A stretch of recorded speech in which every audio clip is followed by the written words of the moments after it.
Assalamualaikum warahmatullahi wabarakatuh.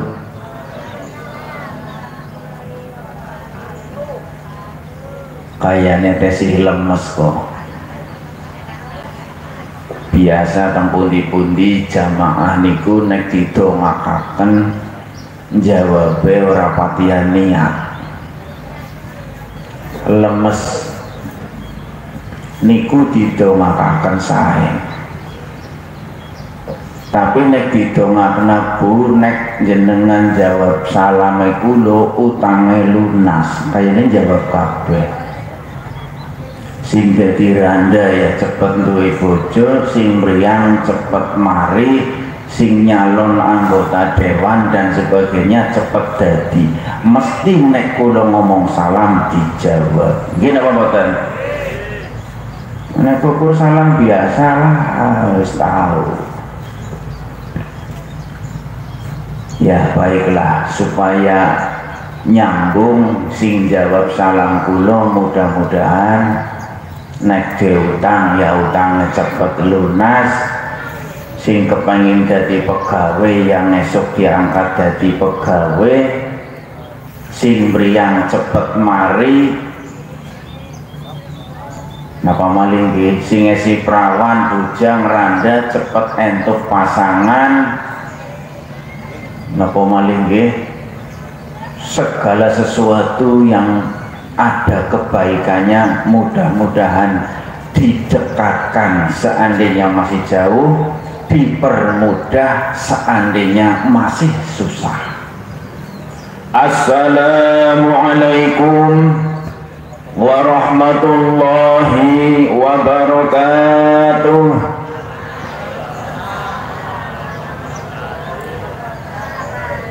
Nah, berarti temenan sing jawab seru utange akeh, sing jawab semangat genah kiye perawan bujang sing urung nemu jodoh, kira-kira ngoten nggih.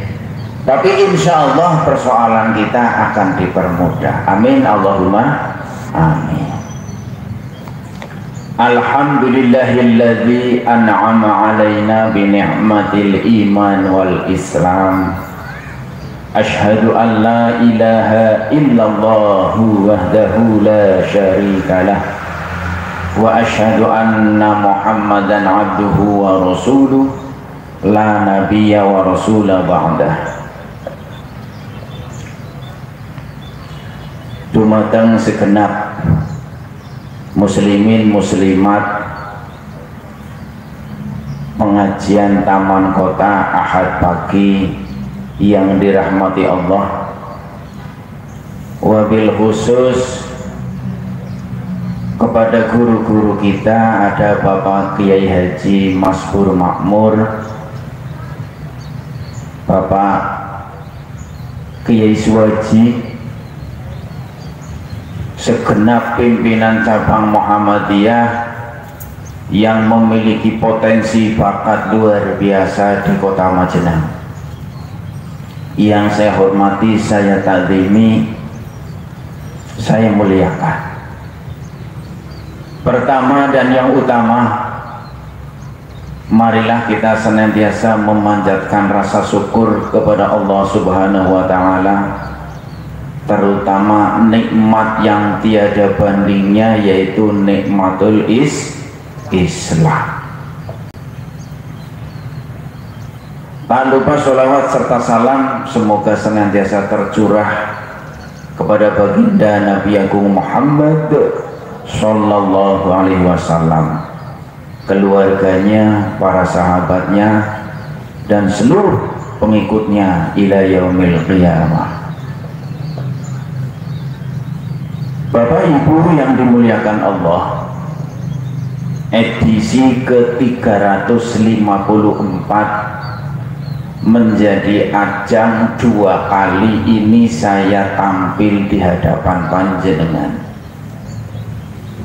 Jadi sudah 354, saya baru yang kedua ini di hadapan panjenengan untuk menyampaikan tentang Islam. pada kesempatan pagi yang indah ini,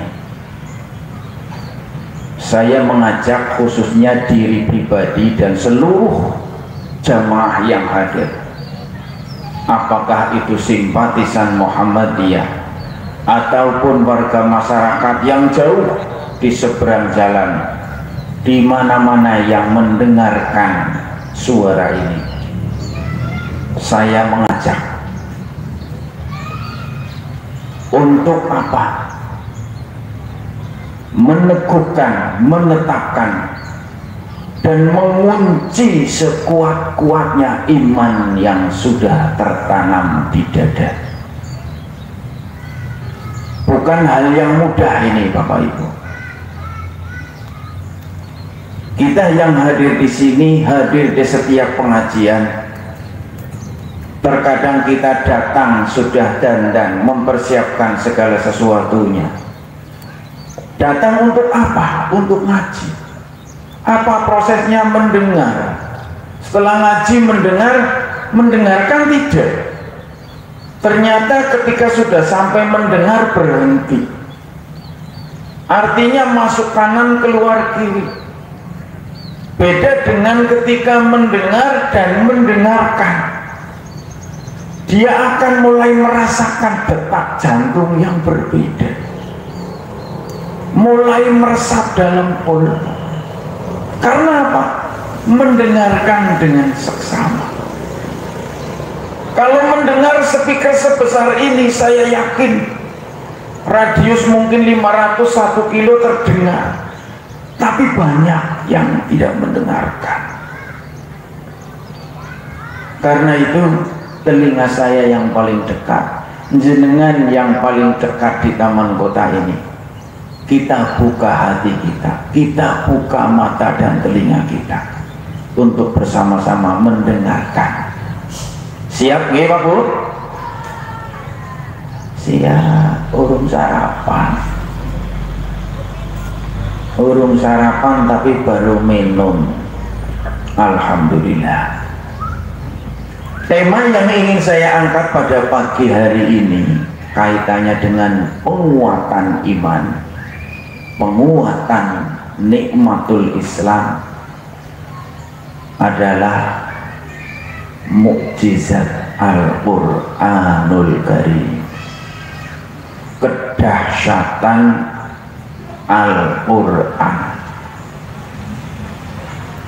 Bapak Ibu sekalian, terlebih anak-anak, adik-adik saya yang masih belajar entah di Pondok Darul Ulum, SMA Muhammadiyah, yang ada di Pondok Pesantren Nurul Iman, SDPK dan lain sebagainya, sudah sangat hafal dan pintar.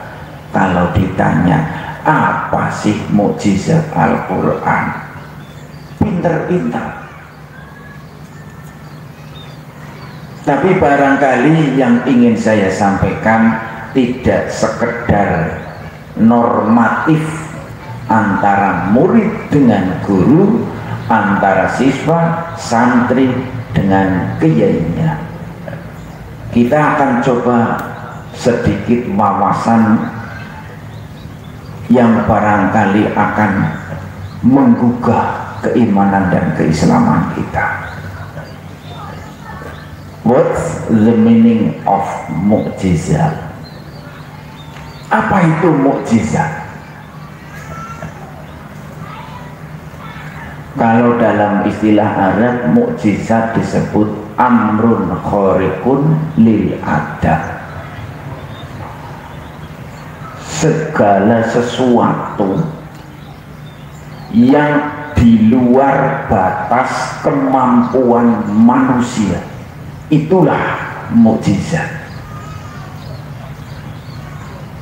Segala sesuatu bentuknya macam-macam.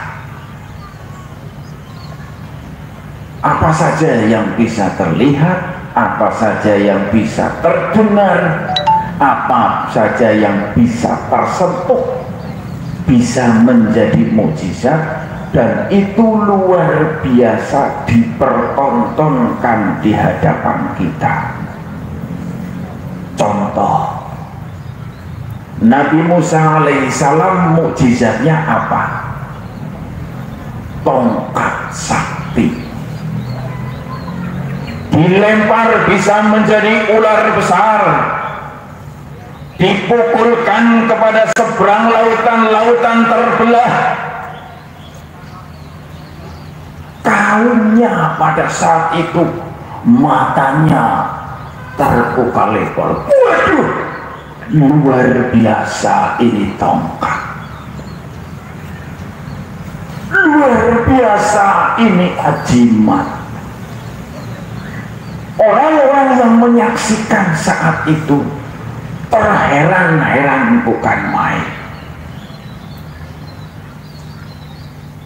saling bertanya, saling pandang, saling terkejut melihat kehebatan tongkat Nabi Musa alaihissalam. Termasuk Fir'aun, Raja Fir'aun yang mengaku dirinya Tuhan. Ternyata Tuhan Fir'aun juga kaget. Waduh, anak kayu tongkat bisa jadi ular, anak pentungan bisa membelah lautan. Sang manusia yang mengaku dirinya Tuhan ternyata juga terkejut melihat mukjizat Nabi Musa alaihissalam. Satu. Yang kedua, ada lagi untanya Nabi Soleh keluar dari batu besar, Bapak Ibu sekalian. Lawung unta kondong oleh kan jero watu. Heran semua orang yang melihat, heran. Apalagi manusia-manusia awam, masyarakat yang masih minim dengan keimanan. Wah, herannya bukan main. Apalagi masyarakat awam gitu. Bagaimana tidak terheran-heran? Seorang Nabi Musa saja, Nabi ini pernah bertanya kepada Allah, ya Allah, Engkau ini hebat, makhlukmu banyak di muka bumi ini, bagaimana Engkau mencukupi kebutuhan mereka, memberi makan, memberi kesehatan, memberi mereka keturunan? Bagaimana Engkau bisa melakukan ini ya Allah? Seorang Nabi pun bertanya, ingin tahu bukti kekuasaan Allah. Lantas malaikat menyuruh, ya Musa, itu ada batu, pukul engkau. Dipukul, batu terbelah jadi dua. Pukul lagi, terbelah berkeping-keping. Pukul lagi, berulang kali dipukul. Ketika dipukul berulang kali, dari dalam pecahan batu besar itu muncul makhluk, Pak. Nek cara bahasa wong desa siki jenengane entung, Pak. Ngerti entung nggih? Entung utawi blatung. Entung urip nang jero watu sing wis ditutup berulang kali. Ada temannya, ada keluarganya beranak pinak di dalam batu. Sudah engkau lihat Musa? Astagfirullahaladzim, ampun ya Allah, Engkau maha besar, Engkau maha berkuasa. Ampunilah hambamu ini. Nabi pun ingin bukti yang lebih hebat, apalagi manusia awam. Kehebatan yang Allah tampilkan di masa Nabi Musa dengan tongkatnya, kehebatan yang Allah tunjukkan, ada unta bisa keluar dari batu besar milik Nabi Soleh, ada Nabi Ibrahim yang tidak mampu ditembus dengan api yang menyala-nyala. Ini baru kudrahnya Allah sebagian kecil.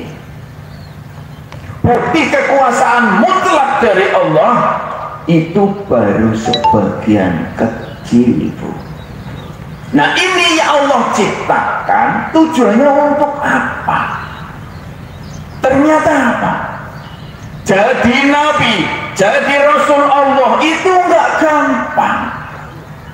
Maka untuk membekali para nabi dan para rasul diberikanlah mukjizat-mukjizat tadi.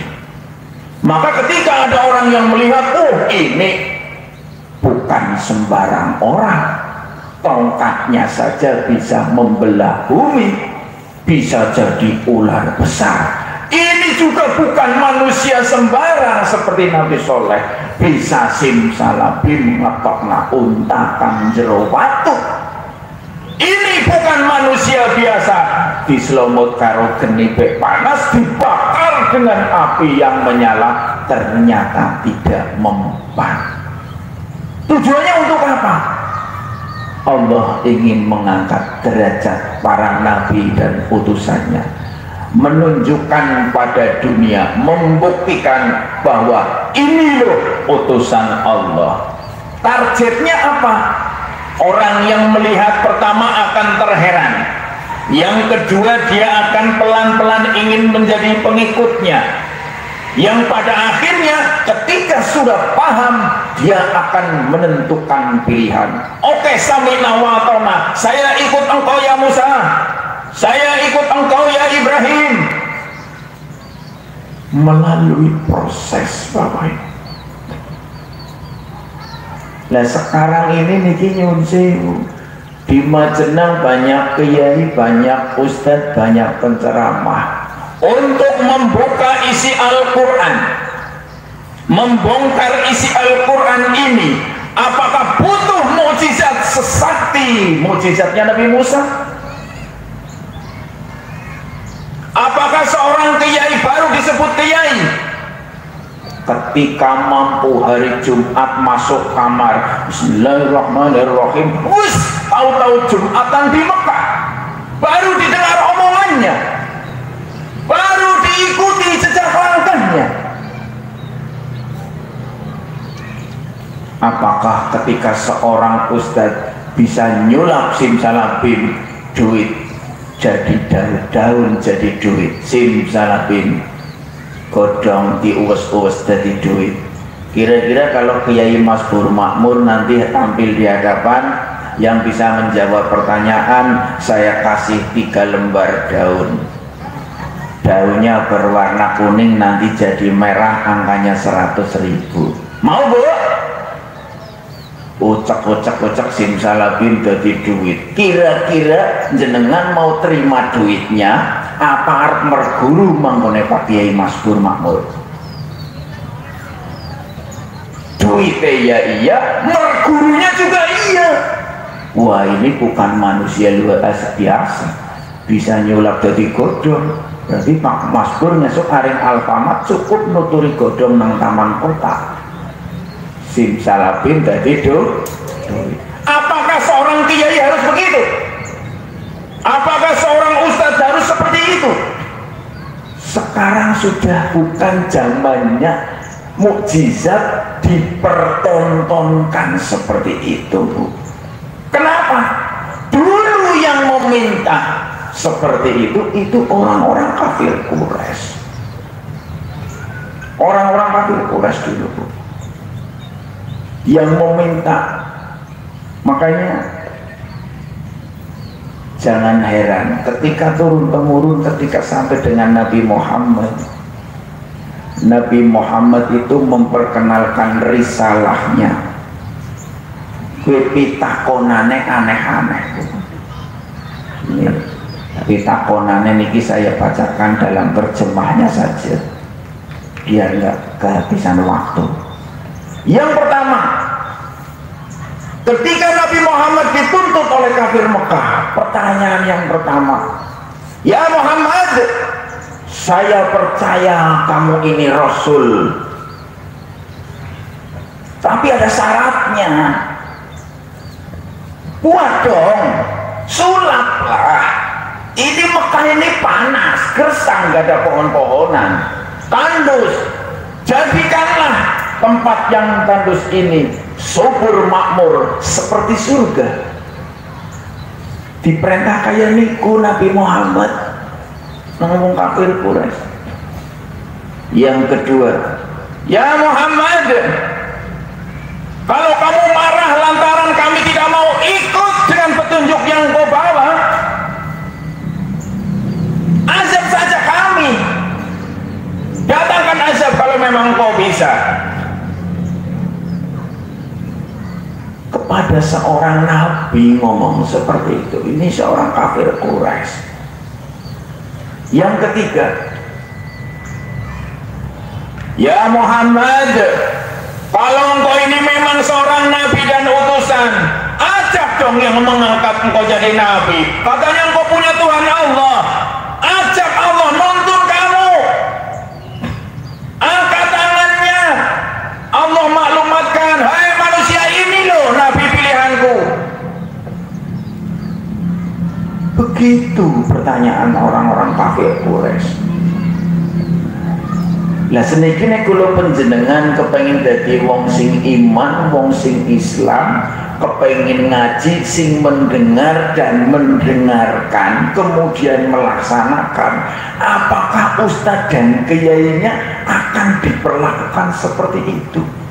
Lah apa kiai ndelepus ngomong pinter tapi lengkap buktine?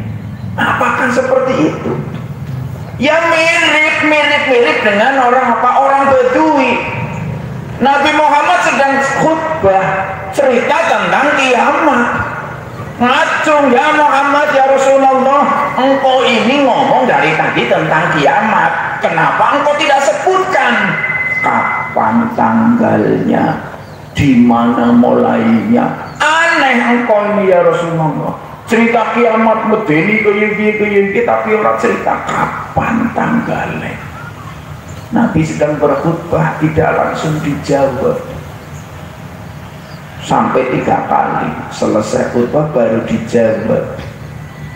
Oh, kamu menanyakan.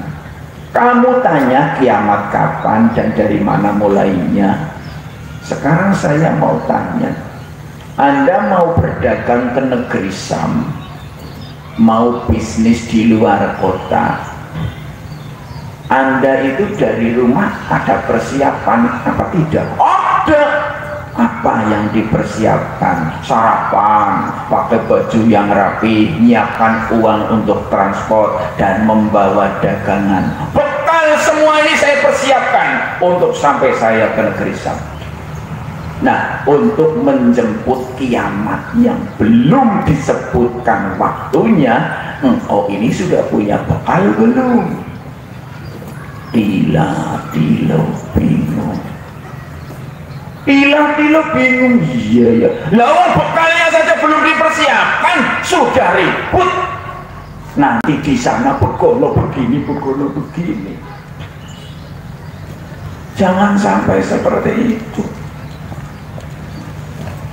Nah, pertanyaan-pertanyaan yang menyudutkan baginda Nabi ini, Nabi tidak menjawabnya langsung, tapi Allah yang menjawabnya melalui kedahsyatan mukjizat Al-Quran. Apa yang disampaikan oleh Allah di dalam Al-Quran? Bisa dibuka nanti di surat Ali Imran ayat 190. Saya bacakan. Ali Imran 190. Yang bawa tulisan boleh dicatat, yang bawa HP bisa dicek buku Qur'ane beda.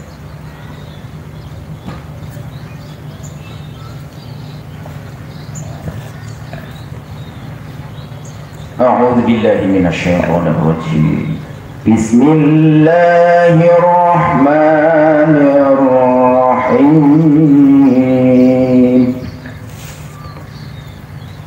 Inna fi khalqis samawati wal ardi wa fil laili wan nahar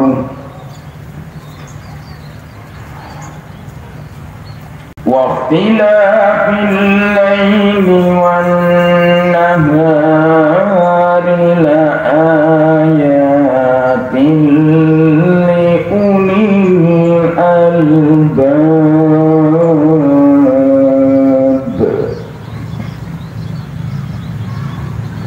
yang artinya apa? Sesungguhnya dalam penciptaan langit dan bumi dan pergantian malam dan siang terdapat tanda-tanda kebesaran Allah bagi orang yang berakal.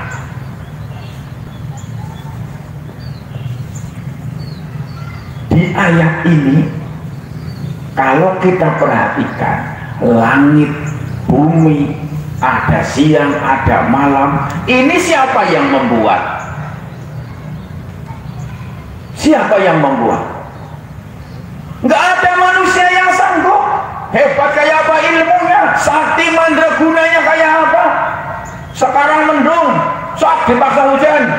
Kalau memang Anda sakti, paksa sekarang matahari nongol di tengah, paksa menjadi malam gelap gulita. Nggak ada yang sanggup kecuali kudrahnya Allah, kekuasaannya Allah. Jadi jangan heran ketika nanti matahari terbit dari barat, pertanda kiamat segera datang. Jangan heran. Nah, kalau dulu tadi ada mukjizat A, mukjizat B, mukjizat C, itu dipertontonkan oleh Allah membantu para nabi dan utusannya supaya mereka ikut dengan petunjuk yang dibawa nabinya. Sekarang itu enggak seperti itu. Maka kalau ada orang yang sekarang pikirannya sama seperti itu, kira-kira itu dan mirip-mirip turunan kafir Quraisy ya. Jadi kepengen jemput hidayah, pertanyaan seperti orang kafir tadi, yang mirip-mirip dengan keturunannya kafir Quraisy. Karena apa? Nabi Muhammad SAW dikasih Al-Quran ini saja, Bapak Ibu. Itu sudah tidak butuh yang namanya tongkat, tidak butuh yang namanya azimat, tidak butuh sesuatu yang spektakuler seperti dipertontonkan kepada kafir Quraisy pada saat dulu. Tapi dibawa, akal ini dibawa, logika ini jalan, Pak. Nek biyen weruh tongkat ngantem laut terbelah jadi dua, mereka iman, gumun, heran. Ada onta keluar dari batu. Nah sekarang kita berpikir, lah sing gawe langit sopo? Yang menciptakan siang dan malam siapa?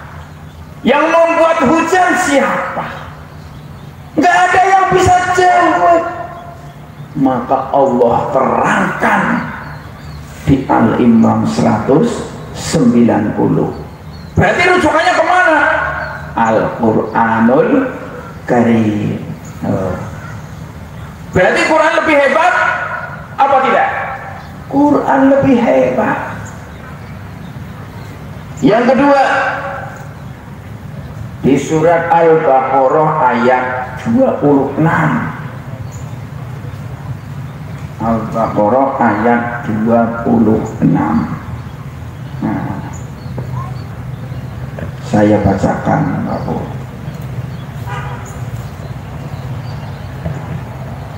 A'udzu billahi minasy syaithanir rajim. Innallaha la yastahyi an yadriba mathalan ma ba'udatan fama fawqaha fa ammal ladzina amanu fa ya'lamuna annahu al-haqqu min rabbihim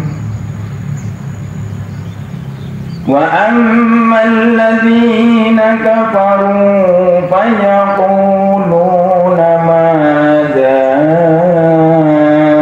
أراد الله بهذا مثلا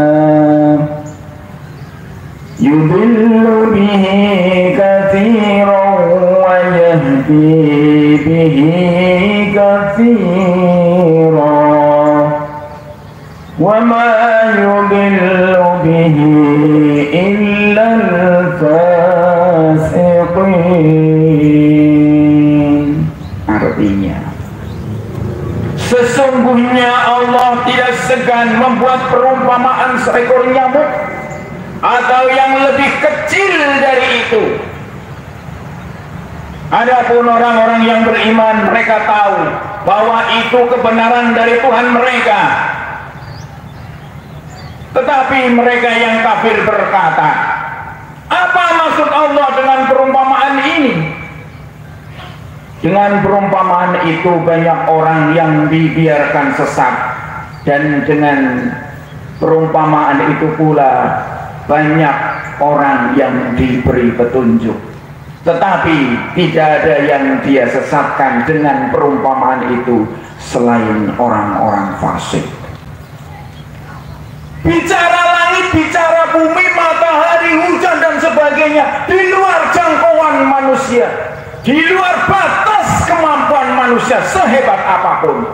Pantas langit, bumi, hujan, matahari, oke, Allah tampilkan sesuatu yang sangat remeh, Bapak Ibu. Apa itu? Nyamuk.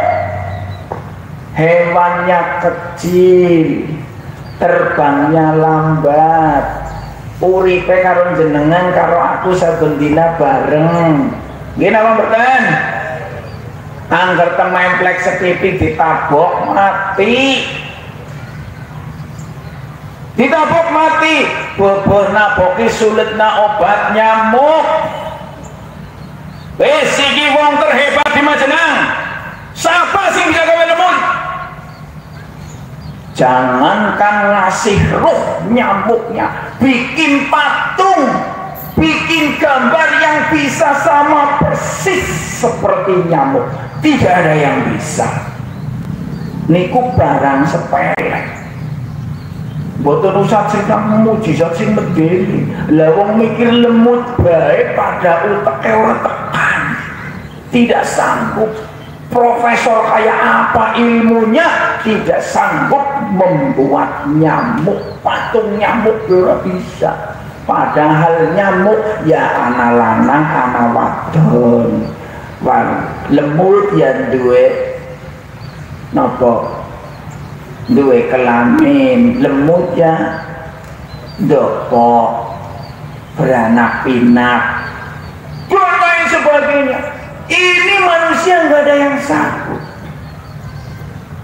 Maka dari itu Bapak Ibu sekalian, apa yang dulu Allah gambarkan, bekalkan kepada para utusannya dengan sesuatu yang spektakuler, seperti tongkat, seperti unta keluar dari batu, seperti manusia Ibrahim yang tidak bisa dibakar. Tiada lain itu tujuannya untuk apa? Supaya orang ini mau iman, mau ikut petunjuk yang dibawa Nabi. Lah sekarang sudah tidak ada yang seperti itu. Lantas Nabi Muhammad sedih? Nabi Muhammad tidak sedih, Bapak Ibu sekalian. Saya tidak butuh mujizat yang seperti itu ya Allah. Cukup Al-Quranul Karim. Ini menjadi bukti mujizat saya. Contohnya tadi, maka Al-Quranul Karim disebut sebagai afdolul mukjizat, seutama-utamanya mukjizat. Karena apa? Otaknya diasah dan otaknya itu dibikin don, gak bisa apa-apa kecuali memuji dengan kudrah iradahnya Allah, bukti kekuasaan Allah. Nih baru kita, oh ternyata mukjizat Quran kayak gitu. Dan konsep yang lain selain itu apa sih? Kita bangga dengan Quran ini seperti apa?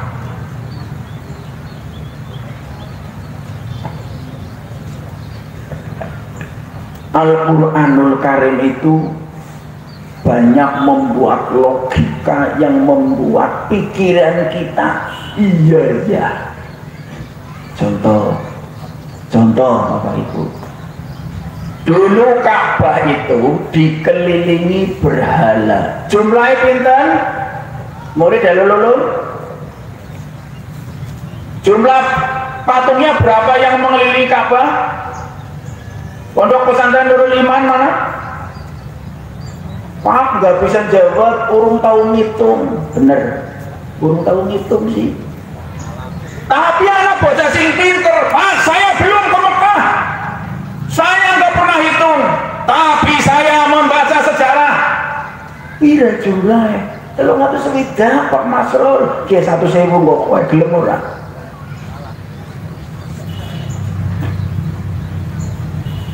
Jadi untuk meyakinkan tidak harus dilihat, tidak harus dipegang, tidak harus dihitung. Lah siki umpamane kula mriki beto tongkate Nabi Musa. Nang jenengan ngerti apa kena Bu? Oh, ki tongkate Nabi Musa ya. Dilus-lus. Ini tongkatnya Nabi Musa dilus-lus. Mungkin dibungkus dengan kain mori, mungkin diciumi tongkat itu karena tongkat sakti. Nah sekarang ketika logika kita sudah yakin betul ternyata lemut gue tanda-tanda kekuasaan Gusti Allah. Mbok sekali-kali nek lemutnya kok dilus-lus Bu. Alah ki mujizat Gusti Allah. Aja dipateni. Iya ya lemut lepas temen. Agi mangan getih, agi warga-warga dipincet. Mabur dora kaya malah dipateni. Kejam kau. Padahal itu adalah kudrah iradahnya Allah, bukti tanda kekuasaan Allah. Ka'bah dikelilingi 360 patung. Muhammad, katanya engkau ini nabi. Ya betul. Engkau ini bawa konsep apa nih? Konsep pertama adalah ketuhanan. Urung cerita sholat, urung cerita puasa. Konsep ketuhanan. Oke, mari kita diskusi. Bagaimana menurutmu konsep tentang ketuhanan? Menurut Islam, menurut hidayah yang saya bawa, konsep ketuhanan, Tuhan itu ada satu. Tuhan satu ya. Ya, kok beda dengan kita? Kita itu urusannya banyak Muhammad. Urusan ngurusi utang, ngurusi meriang, ngurusi wistua orang bojo-bojo. Urusan kita banyak lah, nih Tuhan siji repot Muhammad. Apa jawab Muhammad? Oke, sekarang saya tanya kepada anda semua yang sudah lama hidup di Mekah, menyembah patung berhala yang jumlahnya 360. Saya tanya, kalau anda memiliki pembantu, memiliki babu, atau memiliki pekerja rumah tangga, pekerja itu buta matanya, tuli telinganya, bisu mulutnya, duwe pembantu picak budut bisu. Kira-kira mau nggak anda punya pembantu seperti itu? Ya nggak mau Muhammad. Terus seandainya kamu memiliki itu, kamu mau gaji berapa kepada pembantu yang buta, tuli dan bisu? Boro-boro digaji, buang sama saya Muhammad. Oh kayak gitu. Sekarang saya tanya, bagaimana engkau memiliki sesembahan di sekeliling Ka'bah yang jumlahnya ratusan itu, engkau agung-agungkan menjadi Tuhan yang buta, yang bisu, yang tuli? Kenapa engkau jadikan Tuhan? Sementara engkau jadi milik pembantu saja tidak mau, lah patung-patung itu kenapa engkau angkat jadi Tuhan? Oh iya, mikir. Kaum kafir Quraisy mikir. Wah, bahaya ini Muhammad. Kalah debat. Nah, logikanya dipancing, akalnya dipancing. Logika Al-Quran mencerdaskan, bukan bikin bodoh. Bukan bikin bodoh.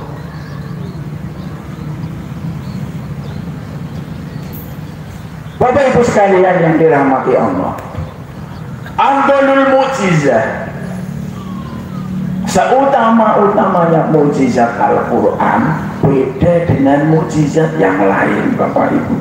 Kalau mukjizat dulu hanya dilihat segerombolan manusia, umat tertentu.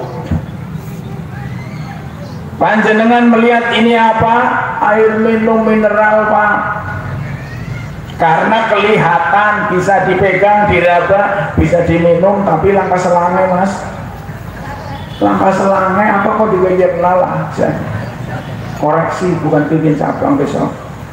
Kasih gelas kayak kasih selang. Nggak apa-apa, koreksi teman sendiri ya Pak ya. Nggak apa-apa. Memang dan sopan sedikit.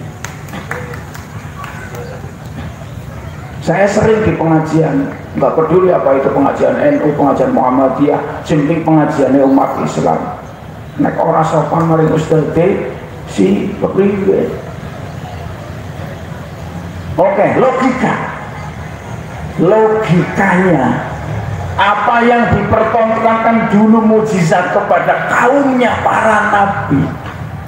Ketika nabinya sudah tidak ada, mukjizatnya wis ora diketona kehebatannya. Kira-kira umat kesini bagaimana Bapak Ibu? Rampungnya tok nggih.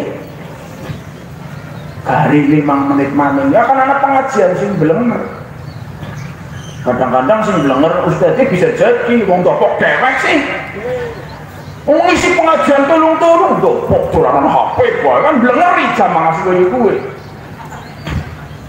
Demikian juga jamaahnya ngomong ora genah, ora runtut, boleh ngaji blebok-blebok kaya wong ketindak roh blenger balik.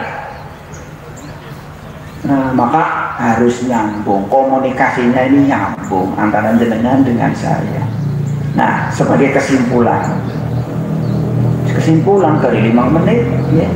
Satu Bapak Ibu sekalian, ketika dulu mukjizat dipertontonkan dengan kehebatannya, sekarang Al-Quran harus dibaca, diterangkan supaya apa? Iman kita tetap kuat, iman kita tetap teguh. Yang kedua, bahwa Al-Quranul Karim ini adalah bayinah Bapak Ibu sekalian. Bayinah itu ada di surat apa? Surat Al-Bayyinah. Jane aku ya apal, tapi mbok kelalen Pak. Al-insan fi mahalil khata' wa nisyan. Mbok kelalen Pak. A'udzubillahi minasyaitonir rajim. Bismillahirrahmanirrahim. Lam yakunil ladzina kafaru min ahlil kitabi wal musyrikina munfakkina hatta ta'tiyahumul bayyinah. Rasulun minallahi yatlu suhufan mutahharah fiha kutubun qayyimah.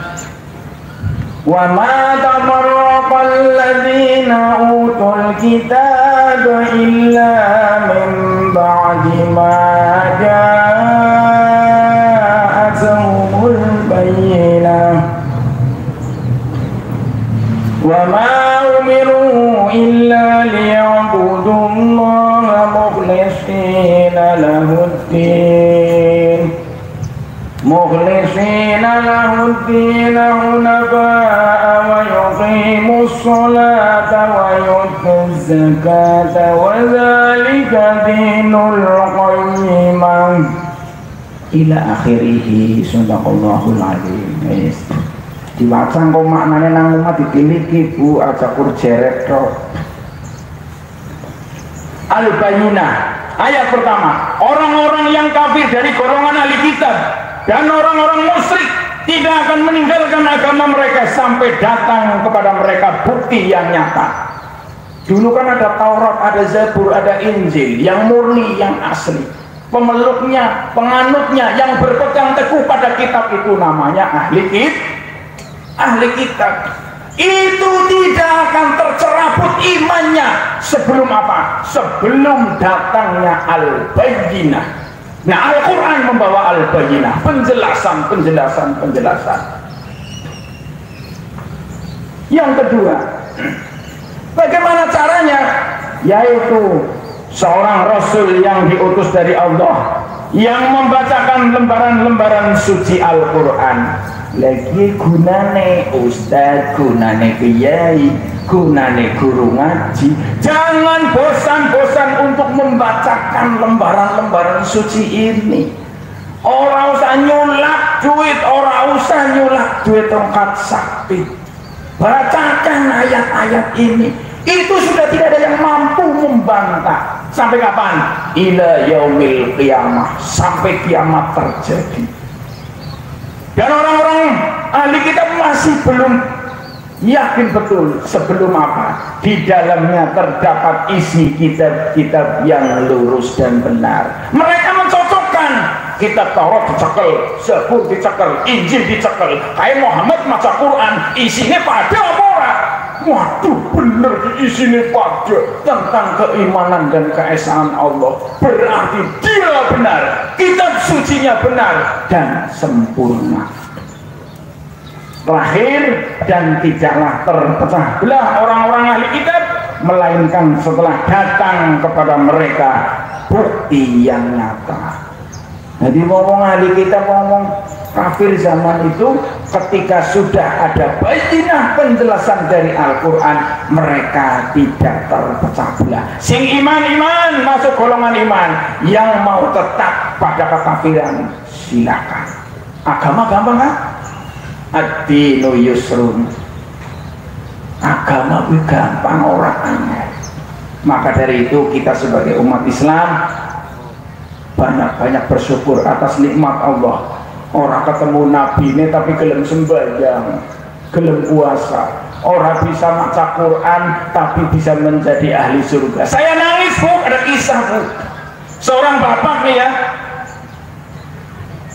seorang bapak yang tidak bisa baca Quran, boro-boro tafsire. Qurannya maca boro bisa tafsire apa maning. Tapi setiap malam dipeluk,